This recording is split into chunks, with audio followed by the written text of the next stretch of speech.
दोस्तों time and work में कुछ क्वेश्चंस एफिशिएंसी बेस्ड होते हैं।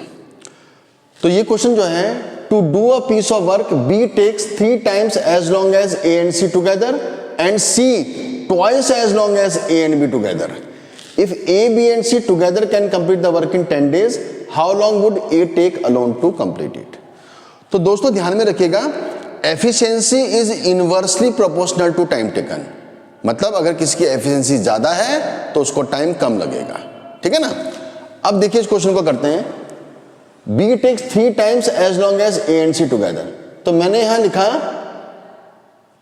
B takes 3 times as long as A and C together, यहां लिखा A plus C। B takes 3 times, तो यहां लिखा मैंने टाइम्स, टाइम, ठीक है। तो B को 3 गुना टाइम लग रहा है, यानी A और C को अगर 1 टाइम लगता है तो B को 3 टाइम लगता है। और मैंने आपको बताया एफिशिएंसी टाइम के इनवर्सली प्रोपोर्शन होता है। एफिशिएंसी को वर्क पर डे भी बोलते हैं। क्या बोलते हैं?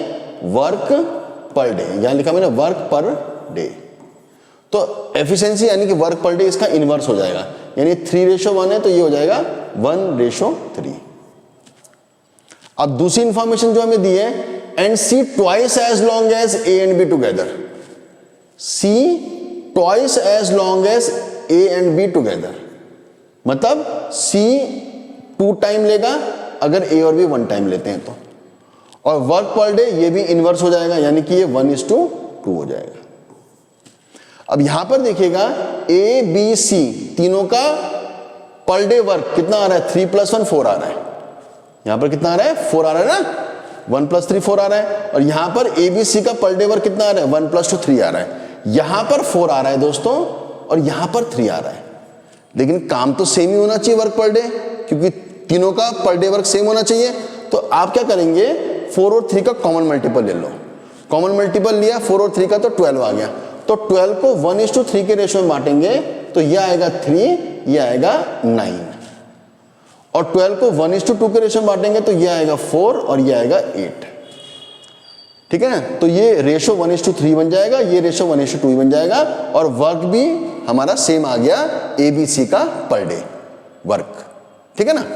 अब देखिए ABC मिलकर एक दिन में 12 वर्क कर रहे हैं, 12 काम कर रहे हैं, और ABC मिलकर काम 10 दिन में पूरा कर रहे हैं। तो एक दिन में 12 काम कर रहे हैं तो 10 दिन में कितना काम होगा? 12 × 10, तो दिस इज 120। तो 120 is the total work, 120 is the total work.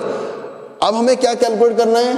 How long would A take alone to complete it? A को कितना टाइम लगेगा? तो देखिए B का 1 डे वर्क कितना आ रहा है? 3 आ रहा है। B का 1 डे वर्क 3 आ रहा है और A + B का 1 डे वर्क 8 आया। A + B का 1 डे वर्क 8 आया। A + B के 1 डे वर्क में से अगर हम B का 1 डे वर्क माइनस कर देंगे तो A का 1 डे वर्क निकल जाएगा, यानी 8 - 3 ये आ जाएगा 5। तो 5 आ गया हमारा A का 1 डे वर्क।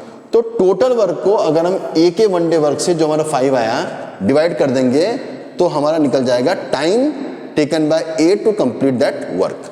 तो दिस विल बी 24।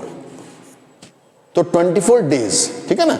तो यानी कि हमारा ऑप्शन A हो जाएगा 24 डेज। इसी तरह की वीडियोस और देखने के लिए दोस्तों आप हमारे चैनल के साथ जुड़े रहिए। Thank you.